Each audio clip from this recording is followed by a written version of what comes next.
Anlayatqanыңlar Azad Şərq Türkistan radiosu xəbərləri. Assalamu alaykum hörmətli radio dinləyicisi dostlar. Bu həftəlik xəbərimizin temisi taşmı düşkən yerdə əziz, bir kitab, bir yol, bir avaz.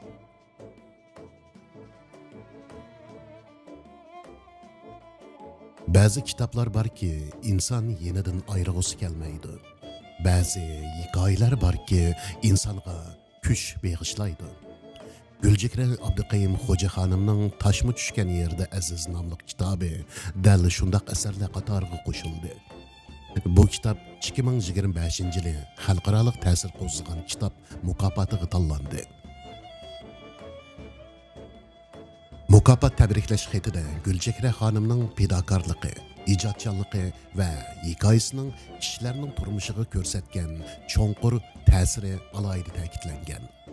Bu kitap faqat bir əsərninlə emas, balki bir avtorning səvirçanlıq, qaysarlik və davamchan ijod yo'lining e'tirofidir. Gülcikre Abdüqayim Hoca Hanım'ның ismi Uyg'ur jamoatiga notunish emas. 1990 yıllarda o Şərq Türkistandagi Şinjan televiziya stansiyasida Tağırtaq G'unchilari o'smirlar programmasining dangliq riyosatchisi bo'lib, bir avlodning balalik xotirasiga aylangan edi. O yıllarda onun avazı ve çırayı ösmirler üçün işenç, ümit ve sadıklıkның belgisi idi. 2000-ci yıllardan keyin siyasi sebepler tüpeyli o vatandan ayrılıp muhaciret yolunu tanlashqa mecbur oldu. Ama mikrofon onun koludan düşmedi. Amerika'da Erkin Asya Radyosu'da o yana şu avaz bilen bu qitim diaspora Uyg'urlarning dardini, avazini ve haqiqatni dunyoga anlatishni davomlashtirdi. Taşmı düşkən yerdə əziz. Bu namning o'zila bir hayotni isbotlaydi. Vatandan jiroq, lekin o'z kimligidan, ovozidan, mas'uliyatidan voz kechmagan bir ayolning ishki dunyosi. Bu haftalık xabarimiz dal şu kitap, şu yol, şu avaz haqida bo'ladi. Biz Gülcikre Abdüqayim Hoca bilan telefon söhbeti ilib berib, onun bu kitapni qandaq hissiyat, qandaq zaman, qandaq ishki kuch bilan yozganligini anglaymiz. Chunki bu faqat bir mukofot xabari emas. Chet elga hijrat qilishga majbur bo'lgan, ammo o'z ovozini yo'qotmagan bir avlodning hikoyasi.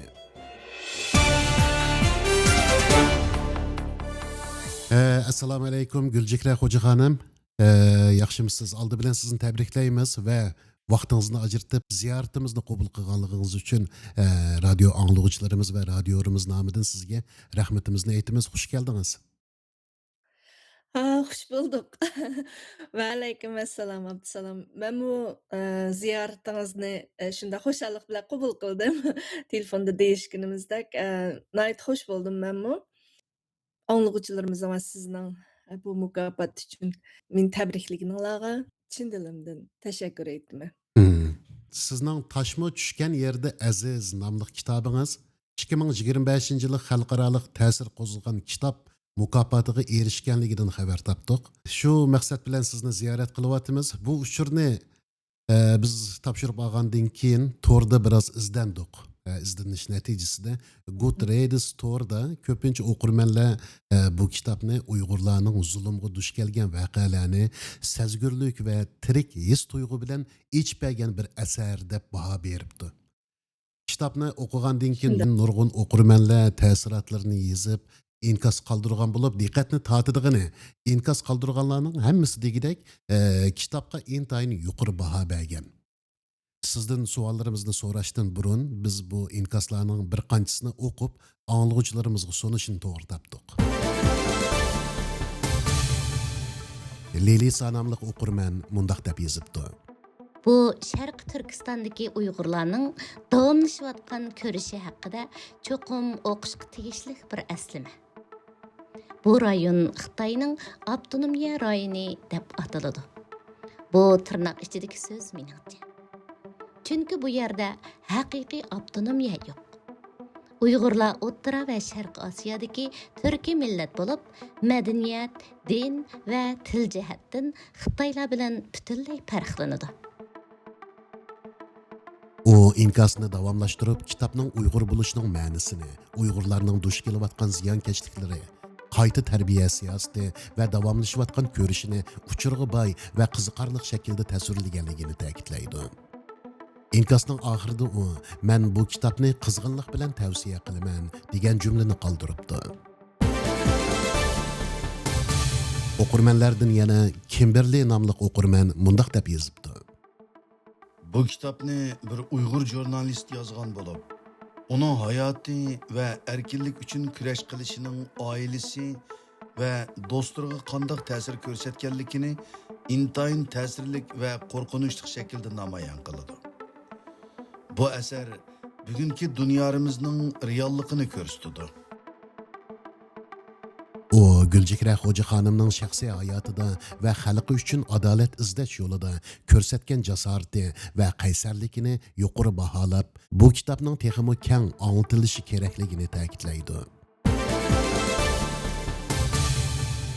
Elina L nomli o'qirman mundaq deb boshlabdi. Agar biz jurnalistlik vazifamizni ado qilishni to'xtatsak, agar jim tursak, dunyo bizni unutib qoladi. U bu kitobni Uyg'ur madaniyatida cho'ng bo'lgan. Keyin jurnalist sifatida Xitoy zulmi haqidagi haqiqatlarni oshkorlaganligi uchun surgunda yashashga majbur bo'lgan Gulchehra O'qirman bu kitob orqali Uyg'ur madaniyati va tarixi haqida nurg'un narsalarni o'rganganligini, Urumchining jug'rofiyasidan tortib, avtorning balaliq aslimlarigacha bo'lgan parchalarning o'qirmanni osonli Uyg'ur yurti, oilasi va jamiyati bilan bog'lab qo'yadiganligini ta'kidlaydi.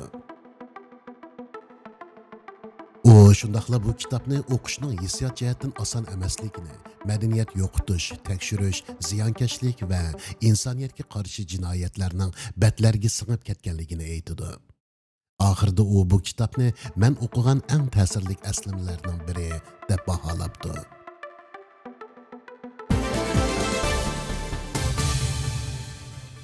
Gulchehra Xo'ja xonim, bular Goodreads Store'da o'qirmanlar tarafidan qoldirilgan inkaslarning faqat bir qanchasilar. O'qirmanlarning kitobga bo'lgan bahosi favqulodda yuqori. Diqqat qilinarligi, bu inkaslarning ko'pinchisi bizdan bo'lmagan Amerikalik va boshqa millat o'qirmanlar tarafidan yozilgan. Biz bu kitobning mazmunidan bu inkaslarni tarjima qilib xabarga tayyorlash jarayonida oz to'liq xabar topgan bo'ldik. Bu kitob sizning vatan ichidagi va muhojiratdagi hayot aslamalaringiz deb tushundik. Sizcha qisqacha shunday ta'riflasak to'g'ri bo'lamdi? Nayt to'g'ri. Ya'ni kitob bilganingizdek inglizcha yozildi.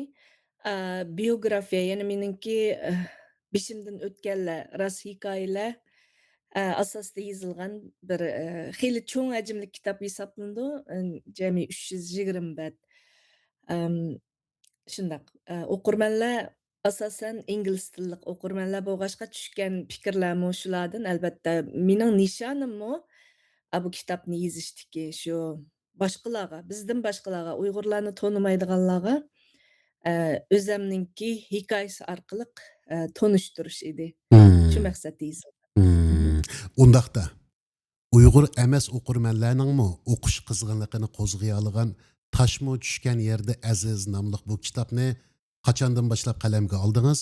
Bu kitob ehtiyojdanmi, mas'uliyatdanmi? Yoki bo'lmasa ichingizga sig'may qolgan so'zlardan tug'ildimi? Taşmo tushgan yerda aziz nomli bu kitobni yozishga uzun vaqt ketmadi amaliyotda. 5-6 oy ichida yozib tugatdim. Ammo uning tahrirlik nashrga tayyorlash bosqichlari biroz murakkab bo'ldi.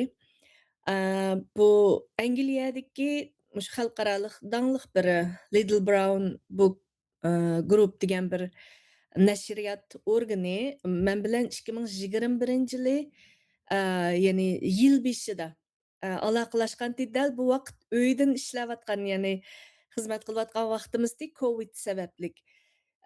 Shunga bu kitobni yozishga ma'qullik berdim.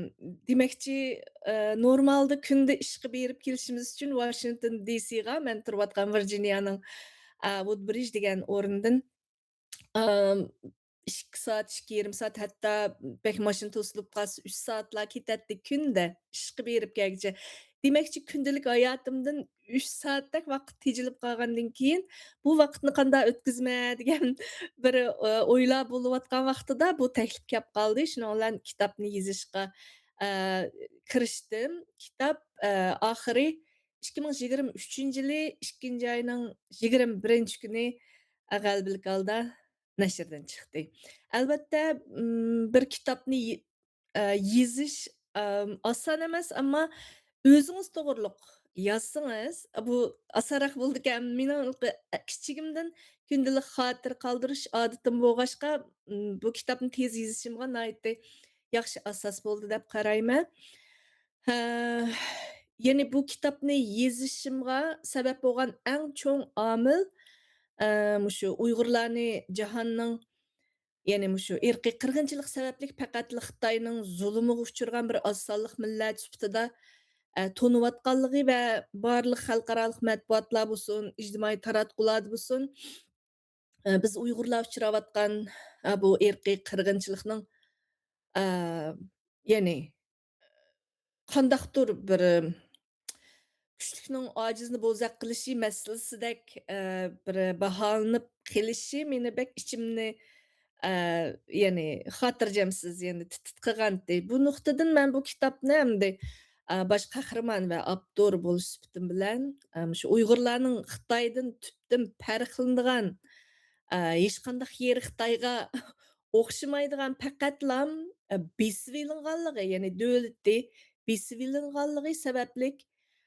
mushu Xitoyning tavasida bo'lsinmi hozircha hech qachon Xitoyga taslim bo'lmagan, ya'ni hozirgacha o'zining mustaqillik orzularidan voz kechmagan shundoq bir insonlar ekanligini a, buni his qilsin, Uyg'ur madaniyatining qanchalik ya'ni cho'nqur yildiz tortqini bu yurtda xalqning o'zidan ya'ni Uyg'ur bo'lsin, Sharqi Turkistonda yashayotgan shu boshqa millatlarningmi bu eldan qanchalik suyundiganligi va faxrlanadiganligi o'zining kimligidan ya'ni Xitoydan farqlanadigan taraflardan qanchalik suyundiganligini buni bir shu oddiy bir tilda ommabop bir tilda shu o'qirmanlarga, Uyg'urlarga, qiziquvchilarga tonishtirish shundoq bir eee, maqsad yezildi va mushu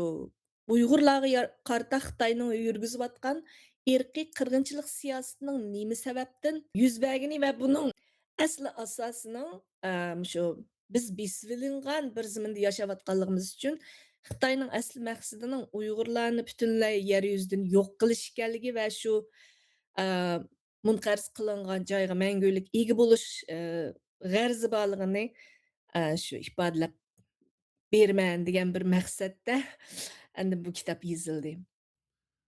Haqiqatan nihoyat cho'ng bir xizmat. Bu Goodreads to'rida tushgan o'qirmanlardan tushgan inkoslarni ko'pinsini o'qib chiqdik. Bek ta'sirlandik, nihoyat yaxshi. Shu kitob orqali Ko'p bizning rahmat. vatanninki butun jarayondan xabar topganligi to'g'riliq hammasi bas-basda inkoslarni yozibdi. Albatta bu yerda hammani anglag'uchilarimizni sunib olmaymiz. Yuqorida sunganlarimiz shularning bir qanchasi. Shuningdan ko'rib olg'ili bo'ldiki, bu millatimizda bo'lib hozirgi vatanda bo'layotgan qirg'inchilikni tunutadigan nihoyat yaxshi bir xizmat bo'libdi, nihoyat yaxshi bir jonliq material bo'libdi. Takror tabriklaymiz sizni. Ko'p rahmat. Hamda bir muxbir bo'lish sifatim bilan shundoqla bir Uyg'ur bo'lish sifatim bilan hamda bu irqiy qirg'inchilikning yana bevosita va vositali qurbonlarining biri bo'lish sifatim bilan bu kitobni yozish mening mas'uliyatimdir. Hmm. Taş bu tushgan yerda aziz degan nom nadin keldi? Nima sababdan bu ismni tanladingiz?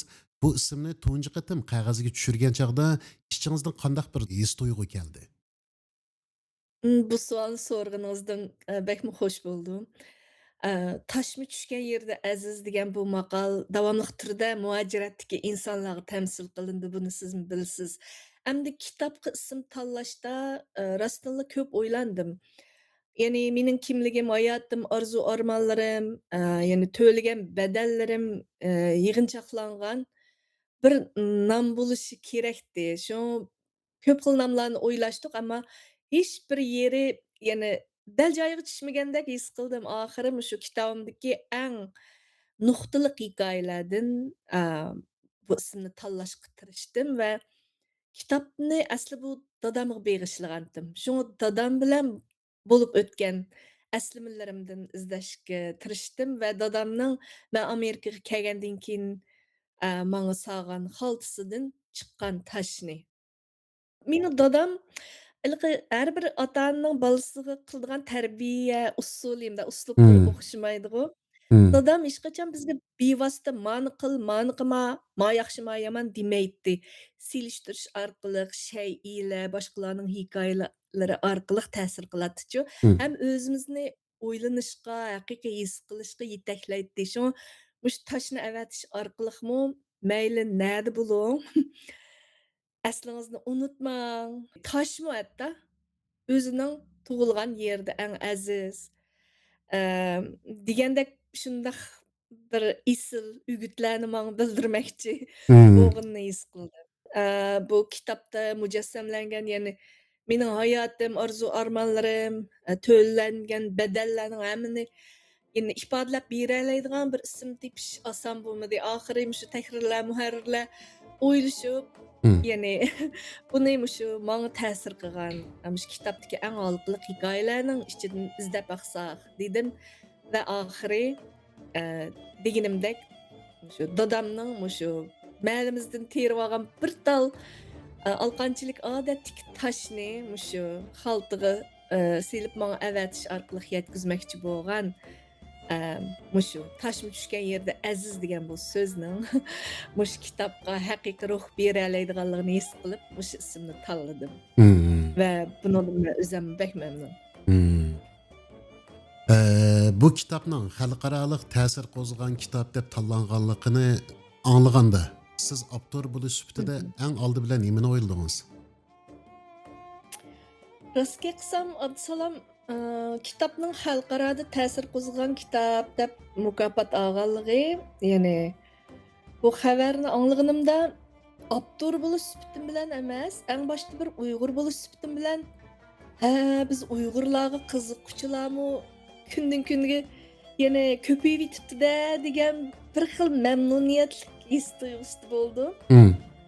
Ondan endi menga avatilgan taqdirnomada oltin hallar bilan bezalgan, shu hal berilgan shundaq yozilgan Munavvar yozg'uchi mukofoti sohibi Gulchehra Xo'jaga taqdim qilindi degan so'zlarni o'qiganda endi ko'zlarimga rost yosh keldi.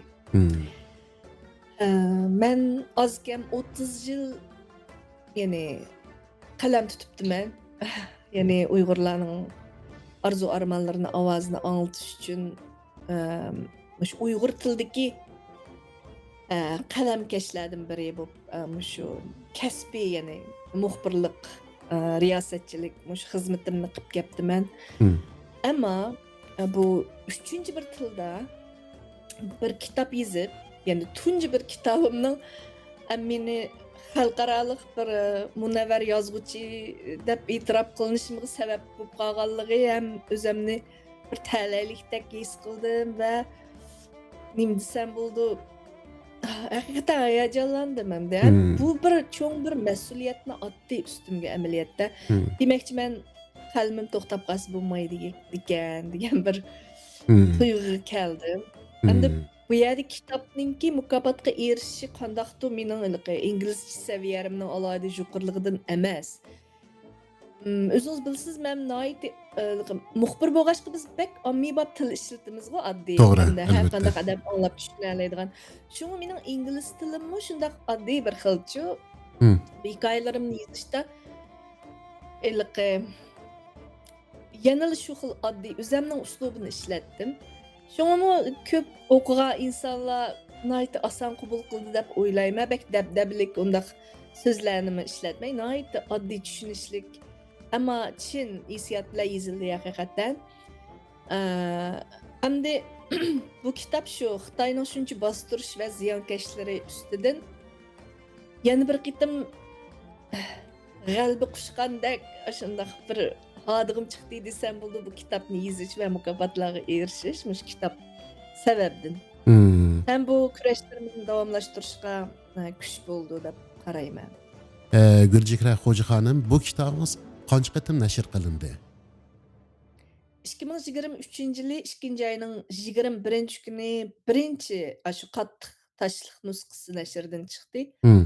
Undan keyin yana 2 qitim nashr qilindi.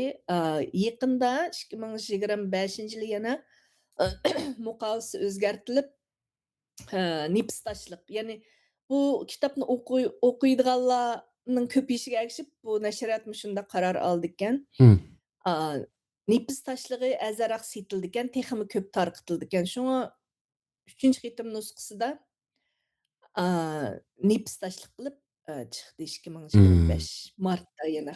Bu qatim erishgan mukofot bu kitobning tunji mukofotimi yo buningdan burunmi shundoq mukofotlar yoki bu kitob to'g'risida faoliyatlar elib berilgan bir ahvollar bormi?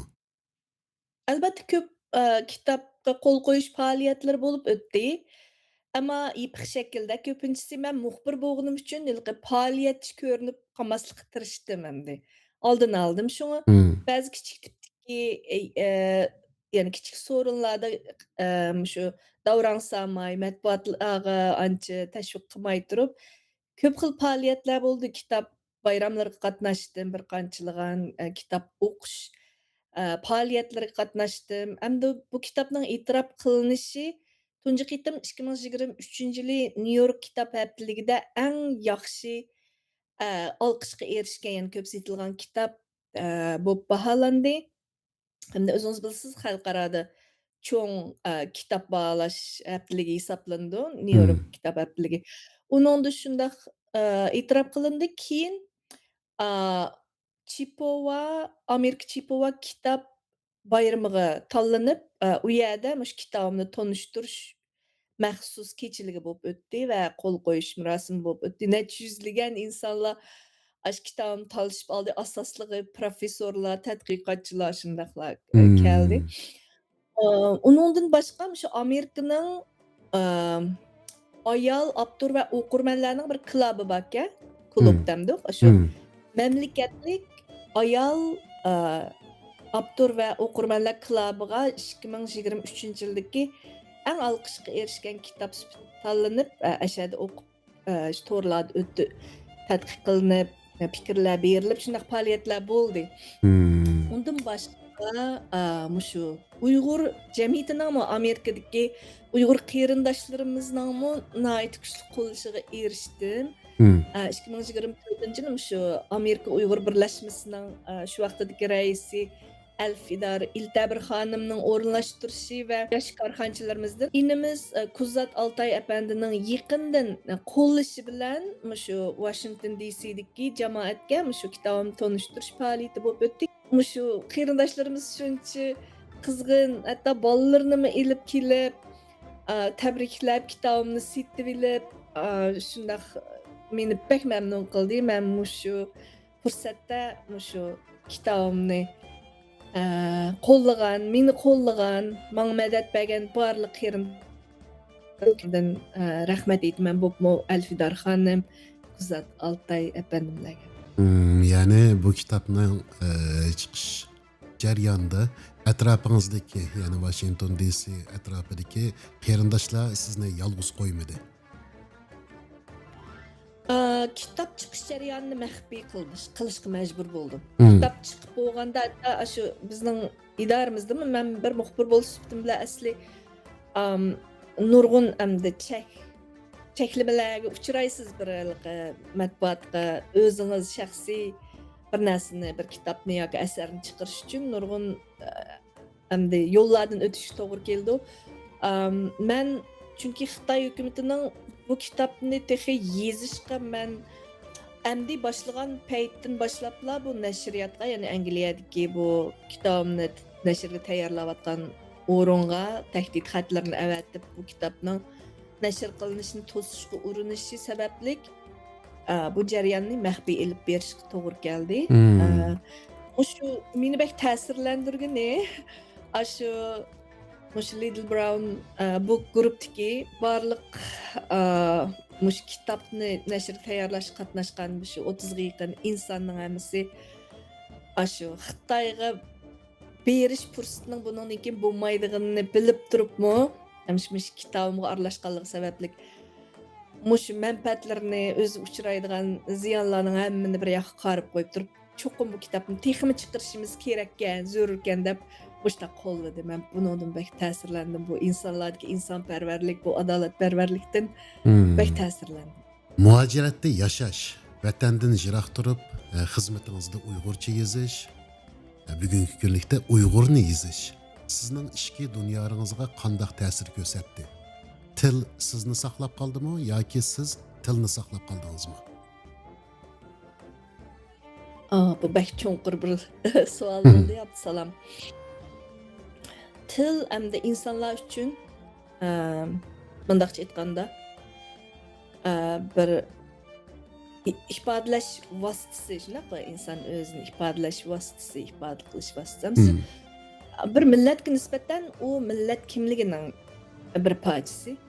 Uyg'urlarga nisbatan Uyg'ur millati uchun bu til, ya'ni buni bir ko'plish yerga yig'incha qilsak, hammamiz biladigan, ya'ni ona tilim, jon tilim, tomirimda qon tilim degan misralarni eslatadi.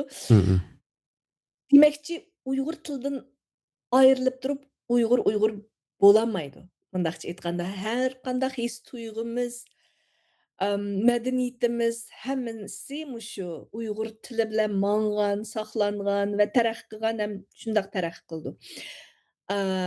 Uyg'ur tili orqali o'zimizni eng to'g'ri, eng mukammal ifodalay olamiz.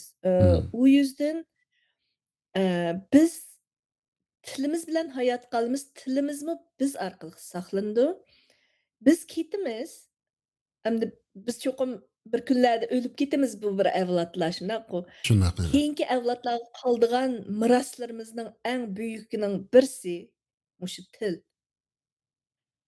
Biz tilimizni saqlash bilan teng, uni taraqqiy qildirish bilan teng, uni keyingilarga yetkazib beramisak, o'zimizning burchini ado qilgan bo'lmaymiz deb o'ylayman.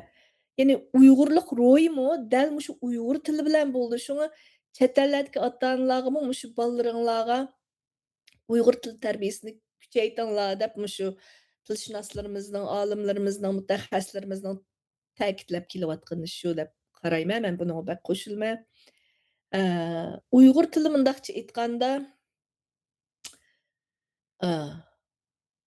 menga jon bergan va ruh bergan narsa. Yashashimga umid berganmi shu tilga bo'lgan söygüm, shu millatga bo'lgan söygüm. Shuni nima desam bo'ldi, sizmi bir riyosatchi, bir til bilan mashg'ul bo'layotgan kasbingizda tildan ayrilsangiz bo'lmaydigan bir inson, bu hissiyotimni Albatta.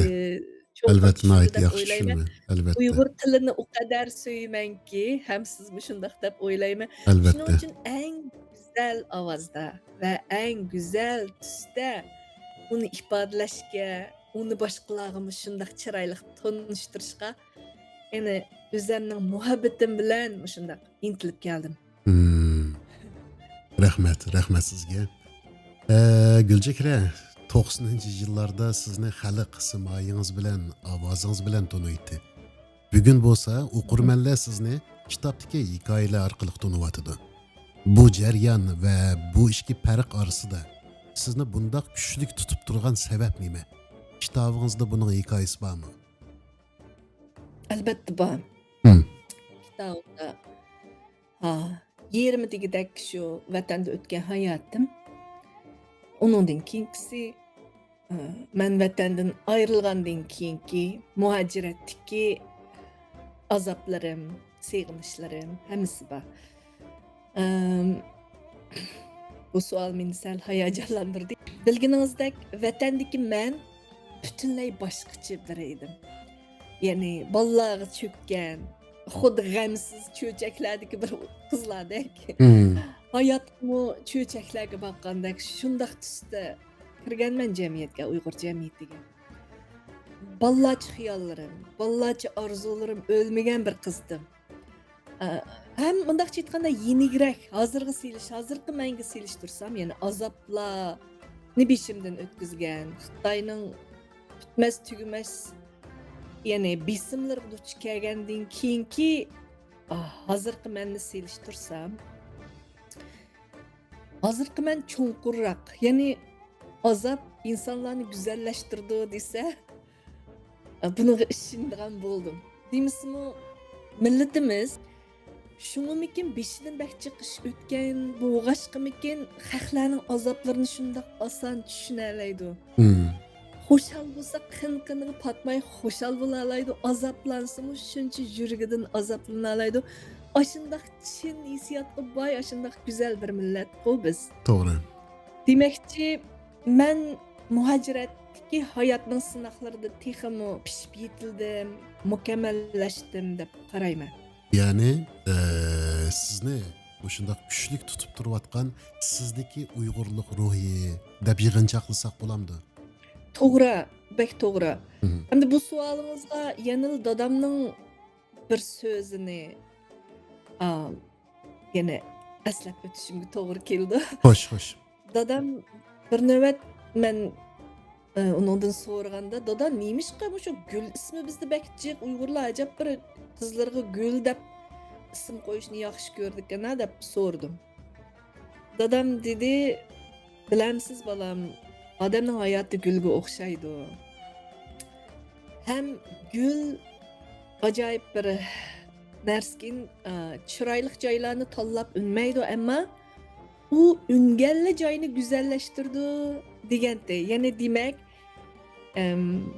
mayli insonmi qayerda yashamasin, shu joyga o'zining go'zalligini, xushpurg'ini chechishi lozim deganda, ya'ni men mundaqcha nasriy holda desam, Hmm. men ilgari Tangirtog' g'unchisdim. Hmm. Hozir muhojiratdimi qaytib po'rakildim. Hmm. Tazmaqlandigan bo'ldim. Ya'ni ayni vaqtda kuchlik bir dadaning himoyasi ostidagi aki bir qiz bo'lsangiz, bugungi kunlikda shu dadadan kuch olgan, shu dadani o'zingizga o'rnak qilgan bir jasur, kuchlik onaga aylandingiz desak bo'lamdi. Onala emas, haqiqiy insonligimni, haqiqiy kimligimni topdim. Hmm. Haqiqiy kimlikning aşı qiniga, ruhiga singan, Hmm. mush ko'z qarashlar, qimmat qarashlari bilan o'qchib chiqadigan shundaq bir go'zallik ekanligini his qildim. Hmm. Kitobingizdagi hikoyalarning ichida o'zingizga eng yaqin, zehningizdan hech qachon ayrilmagan bir hikoya bormi? Bu so'zlab bera olamsiz? Anargülning hikoyasi, men Qashqa 9 oyga borgan vaqtimda uchirgan akasininki nahiya kirib o'qish uchun quruq potilkalarni yig'ib shu pul yig'ayotgan shu Anargülning hikoyasini anglagandan keyingi his tuyg'ularim, mening yana o'qituvchi bo'lishini tanlamay televizor orqali texmi jiq bolalarni o'qitishim kerakligini his qildirgan shu qiz, Hmm. shu qizning hikoyasi. Undan boshqa shu mening tunji qitim erkin holda to'riga chiqib, internet to'ridan chet ellardagi Uyg'urlarning ahvolini tunji qitim ko'rishim, ya'ni o'shaning bilan tanishishimdagi tuyg'ularim. Undan keyin Amerikaga tunji kelib, iliqi xuddi yangi tug'ilgan bu vaqtdek. Hmm. Ya'ni hech kim meni anglamaydi, men hech kimni tushunmayman. Shu paytda menga nimalarning kuch bo'lg'ini va oxirida shu 2018-yili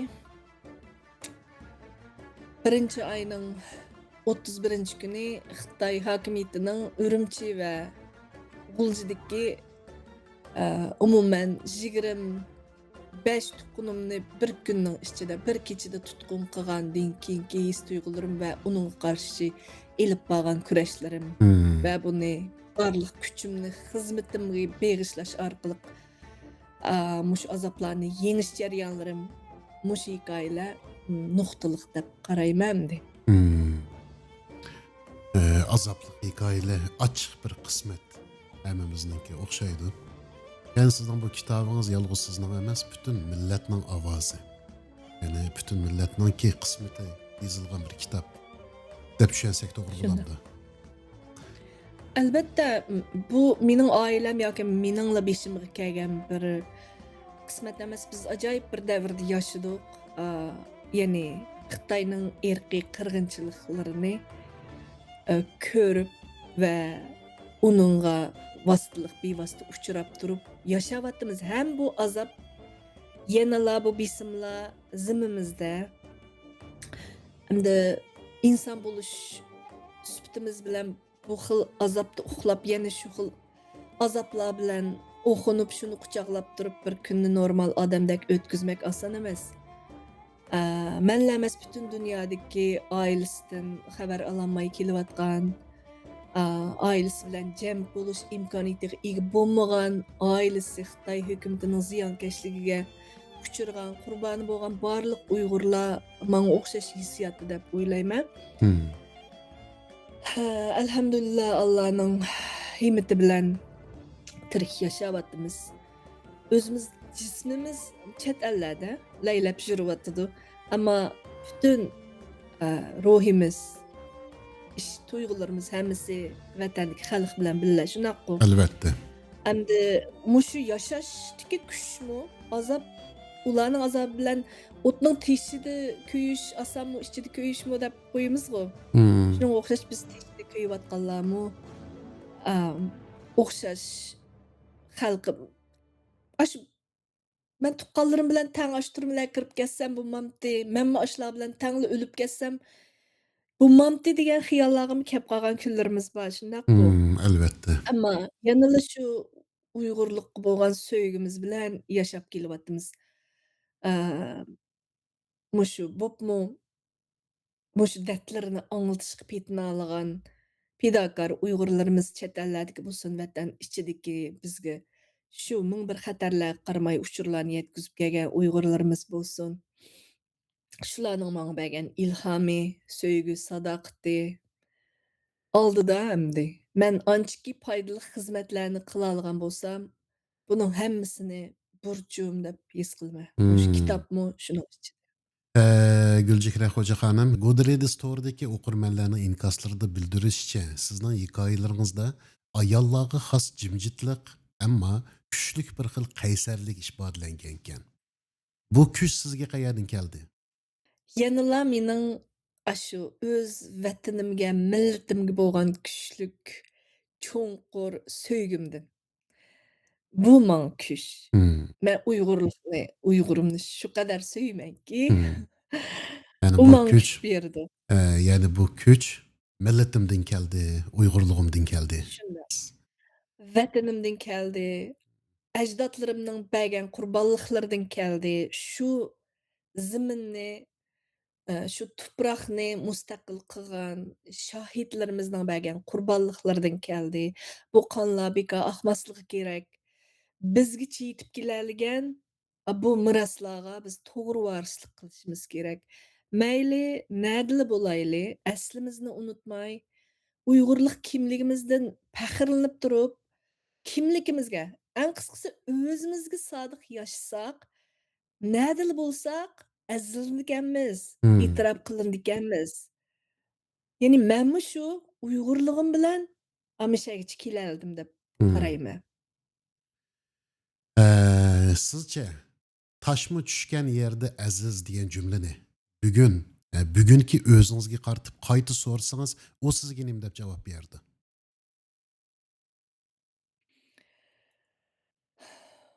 Ming qitim tug'ilsam Uyg'ur bo'laman Hmm. degan javobni qayta eslatadi. Bizga ko'p badallarni to'latgan, ko'p azoblarni ham beg'ishlagan bilan tang ajoyib yuksak faxrlanish, muhabbat, sevgini tang beg'ishlagan bizga. Hmm. Eee, Shunga men Uyg'urligimdan minnatdor. Men Uyg'urligimdan faxrlanaman. Mhm. Yani Taşma tushgan yerda aziz, ammo u inson mayli nadili bo'lmasin, o'zligini, o'zining kimligini, yiltizini, mas'uliyatini va majburiyatini unutmay yashagan bo'lsa, u mayli jahonning narida bo'lsin, u yana aziz bo'laverdi desak Shundoq. to'g'ri bo'lamdi. Bak to'g'ri yakunladingiz. Hmm. Shuni demoqchiman. Sizga ma'lum, hozir hikoyasini yozishga jur'at qilolmayotgani, lekin ichida so'zi to'shib ketgan nurg'un do'stlarimiz bo'lishi mumkin. Gulchehra Xo'jaxonim, shu hikoyalari ichiga to'shib ketgan do'stlarga qanday tavsiya berishni xohlaysiz? Endi mm, men mushu irqiy qirg'inchilik yuz bergandan buyongi yillardan misol o'tsam, Hmm. oz kam 20 dak lager shahidlar bilan so'zlashibdiman. Ammo oilasi tutilgan va bizga uchur yetkazguchilar bo'lib, yuzlagan insonlar bilan suhbatlashdim. Ularning hikoyalarini tunji bo'lib anglag'uvchisi bo'ldim. Hamda ko'pincha insonlar so'zlab ifodalashimi, yezib ifodalashga ojizlik qilib qolgan vaqtlarimi bo'ldi. Hammadamning qalam saviyasi o'xshamaydi. Ammo mushu yezib qoldirish intayin muhimkan. Mayli psixologlar bo'lsin va yoki tarixchilar bo'lsin va yoki mushu dokladlashtiruvchi inson haqlarini dokladlashtiruvchi bo'lsin, hammasining deydigan gapi yezish bek muhim deydi. Mushu bir hadisni misolga ilib bir Instagramda Hmm. mushu bir Turkiyadan islomni o'qitadigan bir yosh bolaning tarqatgan bir nimasi uchrab qoldi. Shuningda qarang. Allohning bu dunyoga tunji bo'lib yaratgan shay'isi nima? Ya'ni qandoq shay'ini tunji bo'lib yaratganligini bilamsiz deb ko'chalardagilardan so'radi. Hmm. Ammo men bilmaydi ekanman. Buningga javob nima dedi desangiz, dediki shu odam Allohning tunji yaratgan shay'isi al-qalam dedi. Ya'ni qalam. Hmm. Men bak hayron qoldim. Demakchi bu qalamning biz uchun qanchalik ulug'ligini tushundirdi. Hmm. Alloh taolomu hammamizga shu yaratquchimi insonlar uchun eng kerakli narsani dastlab yaratdi. Shundaqku Hmm. u bizni beshimizdan o'tganlarni, yaxshi yomonni hammani yezib qoldirishni, ya'ni ishora qilgankan deb tushundim. Hmm. Demakchi yezish bek muhim. Hikoyangizni endi yozamisangiz, chuqum sizga yordam berib qalamga ololmaydiganlarga anglatish kerak, muxbirlarga, yozuvchilarga. Agar kitob yozish orzusidagilar bo'lsa, yozamizmi kundalik xotir yozishdan boshlash kerak degan tavsiyadaman. Hmm. Chunki chet ellarda yana tirik shoirlarimiz jiq ko'p. Ammo qanday ifodalashni, nima deb yozishni bilmaganlar bor, ham qo'rqayotganlar bor. Qalam orqali buning ya'ni nurg'un xatarlarning oldini olg'ili bo'ldi. Ham guvohlik berish jarayonidami yoshirin ismlarni ishlatibmi belgili bo'ldi. Ammo bu tarix yozilishi kerak. Bu amaliy, ya'ni haqiqat yezib qoldirilishi kerak. Buningda qalam kuchi, qalam quvvati saviyasi o'ziga ishonchi bo'lmaganlarning muhojiratdagi yozuvchilarga, ya'ni yozarlarimizga, qalamkashlarimizga buni havola qilsa, har qanday Uyg'ur buni xushallik bilan yordam qilishga tayyor turdi deb o'ylayman. Bizning Uyg'ur o'zlarimizning nashr afkorlari bo'ldi chet ellarda, Turkiyalarda. Buni qilish tamoman mumkin. Hmm. Men har qanday Uyg'urning o'zining beshidan o'tganlarni yezib qoldirishini tavsiya qilman. Hech bo'lmasa buni chet ellarda, ya'ni muhojirat tug'ilgan bolalarimiz, nevaralarimizga so'zlab berish, hikoya qilish mas'uliyatimiz bor. Hmm. Ya'ni shu bugungi kunlikda bo'layotgan butun voqeliklarni yezib qoldirish Hamma atrofidagi. to'g'ri. O'zining beshdan o'tganlar masatda boshqalarning urug' tuqqanlarining Hmm. o'z bildigan, anglagan hatto har qanday Uyg'urga munosabatlik uchurlarni to'plash intayin muhim. Bu bir kunlarda Xitoyning jinoyat pakti bo'ldi. Biz nurg'un ishlarni qilolmadik. Xitoyning xalqaro sudlarga Shi Jinpingni ochiq bo'lolmadik. Hmm. Bularning hammasiga yozma shakldagi materiallar intayin muhim, hujjatli rolni o'ynaydi. Shunga har qanday Uyg'ur o'z biladigan uchurlarni o'zi bilan tugatib o'tmay, unutildirib o'tmay, qoldirib qo'yish kerak. Hmm. Keyingilarga cho'qim qoldirishimiz kerak ishim bo'lganda. Bugungi Uyg'urlar mundaqcha aytganda Xitoyning yo'qotish, ya'ni tüp yiltizdan Uyg'urlarni yo'qotish siyosatidan saqlaganlar hisoblanamiz. Hmm. Hem təlaylikmiz chet elliklarchu, hem mushu qirg'inchilikdan qutulib qolganimiz bu faqat talay emas, ham bir mas'uliyat. Mas'uliyat. Qila olaysan, Albatta. Allah bizni saqlab kelishdimi? Hmm. Cho'qim bir hikmat bor deb qarayman. Demak, hech nima qilolmasak, qishimiz buni yezib qoldiramiz. Gülcikray Hanım, nait rahat, nait erkin, nait keyiflik bir söhbət bo'ldi deb o'ylayman. Rahmat sizga. Men bek hoş buldum. Men bek huzurlandım. Suallar isil soralsa cevaplarım isil çıkır ekan. Eng oxirida bundan keyingi hayot musofangizda yana nurg'unlagan utuqlarni qozinishingizni tilab, siz bilan xo'shlashimiz, ziyoratimizni qabul qilib, qimmatli vaqtingizni bizga va anglag'uchilarimizga ayirganligingiz uchun sizga ko'nglimizning eng cho'nqur yeridan rahmatimizni aytamiz. Rahmat sizga. Sizga ko'p rahmat barliq anglag'uchilarimizga, Uyg'urlarimga, meni vatanda bo'lsin, vatanning sirtidan bo'lsin, meni qo'llab kelayotgan barliq Uyg'urlarimga chin yuragimdan so'ygimni, hurmatimni va tashakkurimni avatman. Sizlarni suyman Uyg'urlar. Umidimizni, ishonchimizni hech qachon uzmayli. Hammanglarga salomatlik, xotirjamlik yor bo'lsin.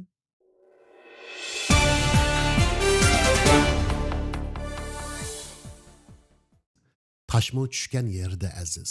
U faqatli bir ayolning hikoyasi emas. U nurg'unlagan muajiratda yashayotganlarning o'rtaq ovozi. Mikrofon oldida bo'lamdi yoki qog'oz ustida bo'lamdi, eng muhimi o'z ovozidan voz kechmaslik. Gulchehra xonimning yo'li bizga shuni ko'rsatdi. Bugungi anglitishimiz mushu so'z bilan oxirlashidi. Anglayotganinglar Azad Sharq Turkiston radiosi xabarlari. Men Abdusalom Niyoz Uyg'ur. Keyingi haftalik xabarimizda quloqlashguncha omon bo'linglar. Xayr xo'sh.